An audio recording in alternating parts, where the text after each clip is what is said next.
नमस्कार साथियों, आप सभी का स्वागत है एग्जाम होल्डर में।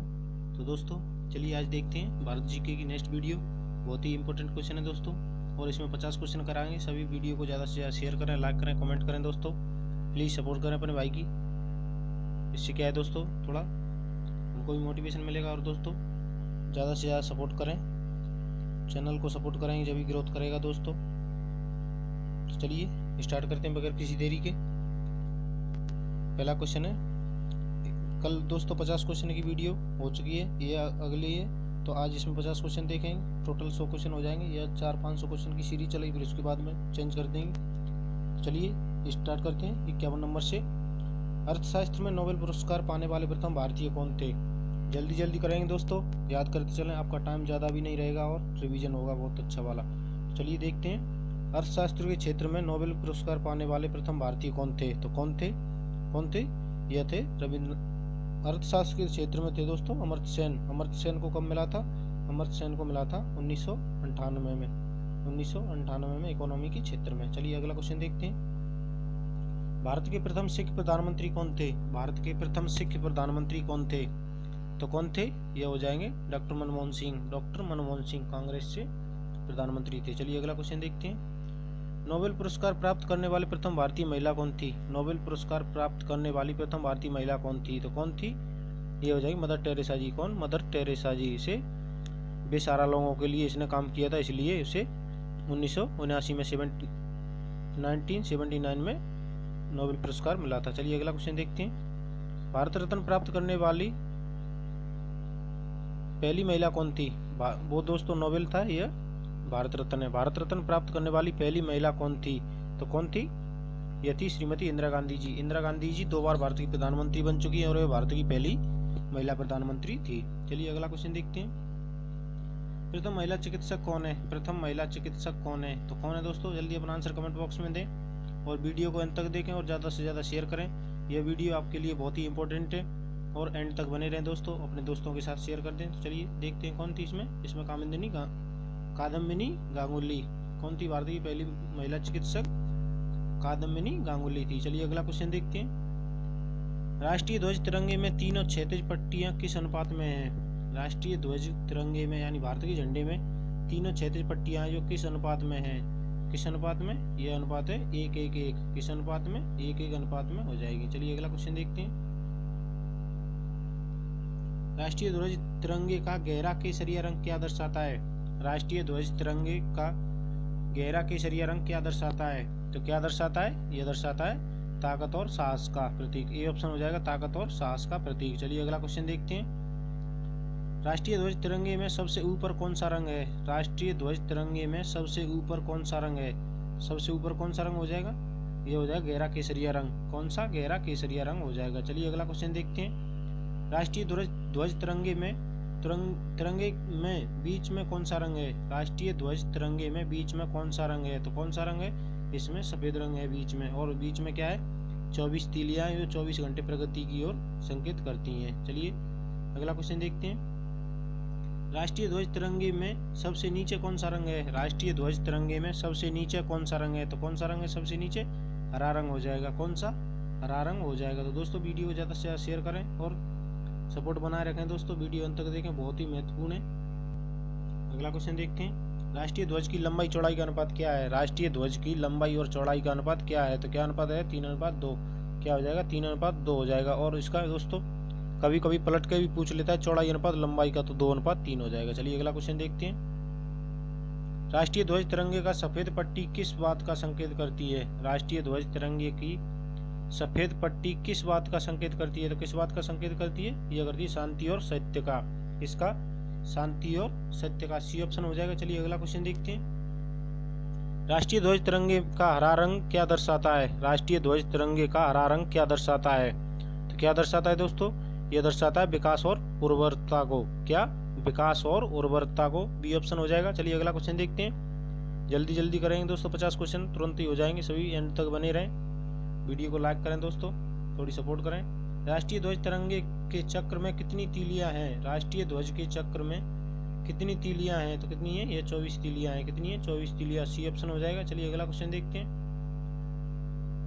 भारत की संविधान सभा ने राष्ट्रीय ध्वज का प्रारूप कब अपनाया था? भारत की संविधान सभा ने राष्ट्रीय ध्वज का प्रारूप कब अपनाया था? तो कब अपनाया था? यह अपनाया 22 जुलाई 1947 को। कब? 22 जुलाई 1947 को। चलिए अगला क्वेश्चन देखते हैं। राष्ट्रीय ध्वज, भारत का राष्ट्रीय पक्षी क्या है? भारत का राष्ट्रीय पक्षी है तो कौन है? यह मोर है। कौन? मोर, पीकॉक हो जाएगी। चलिए अगला क्वेश्चन देखते हैं। भारत का राष्ट्रीय पुष्प क्या है? भारत का राष्ट्रीय पुष्प क्या है? तो क्या है भारत का राष्ट्रीय पुष्प? यह कमल हो जाएगा। क्या? कमल हो जाएगा। चलिए अगला क्वेश्चन देखते हैं। भारत का राष्ट्रीय पेड़ है, भारत का राष्ट्रीय पेड़ है तो कौन है भारत का राष्ट्रीय पेड़? यह बरगद का पेड़ हो जाएगा। किसका? बरगद का। सी ऑप्शन हो जाएगा। चलिए अगला क्वेश्चन देखते हैं। भारत का राष्ट्रीय गान है, भारत का राष्ट्रगान कौन सा है? कौन सा है राष्ट्रगान? तो यह जनगण मन हो जाएगा। कौन सा? जनगण मन। बी ऑप्शन हो जाएगा राष्ट्रगान, जनगण मन। चलिए अगला क्वेश्चन देखते हैं। भारत की राष्ट्रीय नदी है, भारत की राष्ट्रीय नदी है तो कौन सी है? यह गंगा हो जाएगी। भारत की राष्ट्रीय नदी कौन सी है? गंगा। चलिए अगला क्वेश्चन देखते हैं। भारत का राष्ट्रीय जलीय जीव है, भारत का राष्ट्रीय जलीय जीव है, भारत का राष्ट्रीय जलीय जीव कौन सा है? यह डॉल्फिन हो जाएगी। कौन? डॉल्फिन है, गंगा डॉल्फिन। चलिए अगला क्वेश्चन देखते हैं। भारत का राष्ट्रीय पशु है, भारत का राष्ट्रीय पशु कौन है? तो कौन हो जाएगा? यह बाघ हो जाएगा। भारत का राष्ट्रीय पशु बाघ। चलिए अगला क्वेश्चन देखते हैं। दोस्तों वीडियो को लाइक कर दें और शेयर करें अपने दोस्तों के साथ। देखिए, भारत का राष्ट्रीय गीत है, भारत का राष्ट्रीय गीत है, गान कौन सा था? गान तो जनगण मन था और गीत कौन सा है? वंदे मातरम। ये ऑप्शन हो जाएगा वंदे मातरम। चलिए अगला क्वेश्चन देखते हैं। भारत का राष्ट्रीय फल क्या है? भारत का राष्ट्रीय फल क्या है? तो भारत का राष्ट्रीय फल क्या है? क्या है दोस्तों? यह हो जाएगा आम। क्या है भारत का राष्ट्रीय फल? आम हो जाएगा। भारत का राष्ट्रीय फल आम। चलिए अगला क्वेश्चन देखते हैं। भारत का राष्ट्रीय खेल है, भारत का राष्ट्रीय खेल है तो भारत का राष्ट्रीय खेल क्या है? यह हो जाएगी हॉकी। क्या है भारत का राष्ट्रीय खेल? हॉकी। डी ऑप्शन हो जाएगा हॉकी। भारत का राष्ट्रीय खेल हॉकी। चलिए अगला क्वेश्चन देखते हैं। भारत में सबसे अधिक कहाँ सौर उत्पादन होता है? भारत में सबसे अधिक सौर उत्पादन कहाँ पर होता है? तो कहाँ पर होता है? यह होता है राजस्थान में। कहाँ? ये होता है राजस्थान में। चलिए अगला क्वेश्चन देखते हैं। भारत में पवन ऊर्जा का सबसे उत्पादक राज्य कौन सा है? भारत में पवन ऊर्जा का सबसे उत्पादक राज्य कौन सा है? तो कौन सा है? यह हो जाएगा तमिलनाडु। तमिलनाडु में सर्वाधिक पवन ऊर्जा प्राप्त की जाती है, उत्पादित की जाती है। चलिए अगला क्वेश्चन देखते हैं। भारत में स्थापित कुल ऊर्जा क्षमता का कितना % पवन ऊर्जा प्राप्त होता है? भारत में स्थापित कुल ऊर्जा क्षमता का कितना प्रतिशत पवन ऊर्जा प्राप्त होता है? तो कितना हो जाएगा इसमें? इसमें हो जाएगा कितना? 6%। क्या? 6% हो जाएगा। चलिए अगला क्वेश्चन देखते हैं। भारत में पवन ऊर्जा का विकास कब से प्रारंभ हुआ था? भारत में पवन ऊर्जा का विकास कब से प्रारंभ हुआ था? तो कब से प्रारंभ हुआ था? यह हो जाएगा 1990 में। कब? 1990 में। चलिए अगला क्वेश्चन देखते हैं। भारत में परमाणु ऊर्जा का ऊर्जा विनियामक बोर्ड कब स्थापित हुआ था? भारत में परमाणु ऊर्जा विनियामक बोर्ड कब स्थापित हुआ था? तो कब हुआ था? यह 15 नवंबर 1983 को। कब? 15 नवंबर 1983 को। चलिए अगला क्वेश्चन देखते हैं। परमाणु ऊर्जा नियामक बोर्ड का मुख्यालय कहाँ है? परमाणु ऊर्जा नियामक बोर्ड का मुख्यालय कहाँ पर है? तो कहाँ पर है? यह मुंबई में है। कहाँ पर? मुंबई में। चलिए अगला क्वेश्चन देखते हैं। भारतीय सिनेमा के जनक थे, भारतीय सिनेमा के जनक थे, कौन थे? इसका हो जाएगा दादा साहब फाल्के। दादा साहेब फाल्के। चलिए अगला क्वेश्चन देखते हैं। भारत में डाक व्यवस्था शुरू करने वाला प्रथम ब्रिटिश गवर्नर था? भारत में डाक व्यवस्था शुरू करने वाला प्रथम ब्रिटिश गवर्नर कौन था? तो कौन था हो जाएगा? ये हो जाएगा लॉर्ड डलहौजी। कौन? लॉर्ड डलहौजी। नेक्स्ट क्वेश्चन देखते हैं। भारत में शिक्षा है एक क्या है? भारत में शिक्षा एक क्या है? तो क्या है? यह मूलभूत अधिकार है। कौन सा है? मूल अधिकार है। दोस्तों वीडियो को ज़्यादा से ज़्यादा शेयर करें। नेक्स्ट क्वेश्चन है। भारत के तीसरे राष्ट्रपति कौन थे जिनका अपने कार्यकाल में निधन हुआ था? भारत के तीसरे राष्ट्रपति कौन थे जिनका अपने कार्यकाल में ही निधन हुआ था? तो कौन थे? डॉक्टर जाकिर हुसैन थे। कौन थे? डॉक्टर जाकिर हुसैन प्रथम मुस्लिम राष्ट्रपति थे। चलिए अगला क्वेश्चन देखते हैं। भारत का राष्ट्रीय ध्वज नियम कब से लागू किया गया था? भारत का राष्ट्रीय ध्वज नियम कब से लागू कर दिया गया था? तो कब से कर दिया गया? यह 2002 से कर दिया गया था। कब से? 2002 से। चलिए अगला क्वेश्चन देखते हैं। कौन सा नदी दक्षिण भारत की गंगा कहलाती है? कौन सी नदी दक्षिण भारत की गंगा कहलाती है? तो कौन सी हो जाएगी? गोदावरी हो जाएगी। इसमें कौन सी? सी ऑप्शन हो जाएगा गोदावरी। चलिए अगला क्वेश्चन देखते हैं। प्रतिवर्ष भारत का बृहत्तम पशु मेला लगता है प्रति वर्ष भारत का बृहत्तम पशु मेला लगता है तो कहाँ पर लगता है? यह सोनपुर बिहार में लगता है। कहाँ पर? सोनपुर बिहार में। डी ऑप्शन हो जाएगा। चलिए अगला क्वेश्चन देखते हैं। भारत का बोस्टन किसे कहा जाता है? भारत का बोस्टन किसे कहा जाता है? तो किसे कहा जाता है? यह अहमदाबाद को कहते हैं। किसे कहते हैं? अहमदाबाद को। भारत का बोस्टन अहमदाबाद को कहते हैं। चलिए अगला क्वेश्चन देखते हैं। ग्लोब पर कर्क रेखा भारत के कितने राज्यों से होकर गुजरती है?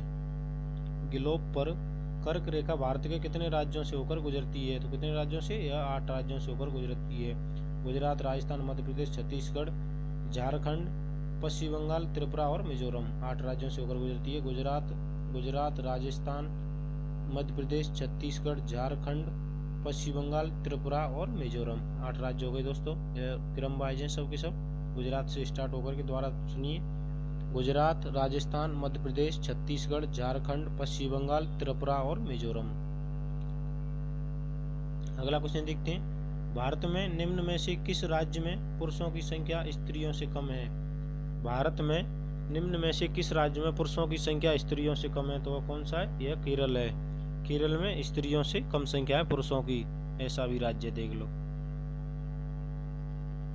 भारत में सबसे ऊंचा बांध भाखड़ा किस नदी पर है? भारत का सबसे ऊंचा बांध भाखड़ा किस नदी पर है? तो किस नदी पर है? यह सतलज नदी पर है। किस पर? सतलज नदी पर। बी ऑप्शन हो जाएगा सतलज। अगला क्वेश्चन है।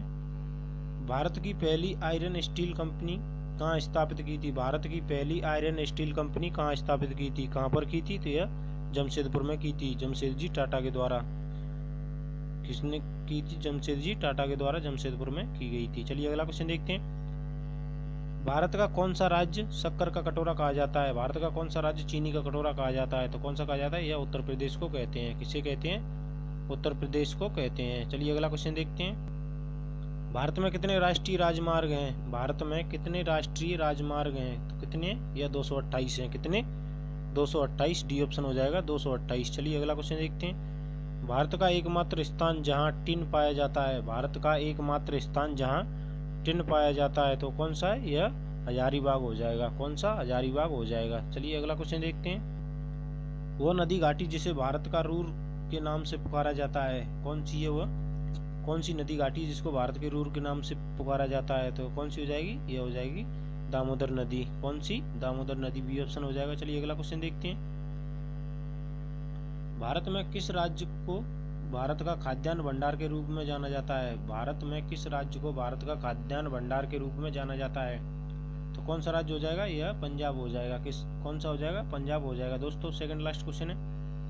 शांत घाटी स्थित है। शांत घाटी स्थित है कहाँ पर है? साइलेंट वैली कहाँ पर है? यह केरल में है। कहाँ पर है? केरल में साइलेंट वैली। चलिए अगला क्वेश्चन देखते हैं। लास्ट क्वेश्चन है दोस्तों ये। मदुरै कहाँ स्थित है? मदुरै कहाँ स्थित है? तो कहाँ स्थित है? यह तमिलनाडु में स्थित है। कहाँ पर? तमिलनाडु में। ये ऑप्शन हो जाएगा तमिलनाडु। तो दोस्तों वीडियो कैसी लगी सभी कमेंट करके बताएं और प्लीज़ चैनल को ज़्यादा से ज़्यादा शेयर करें, सब्सक्राइब करें, लाइक कमेंट करें, सपोर्ट करें थोड़ी अपने भाई की। तो thank you for watching this video. जय हिंद, जय भारत। मिलते हैं अगली वीडियो में।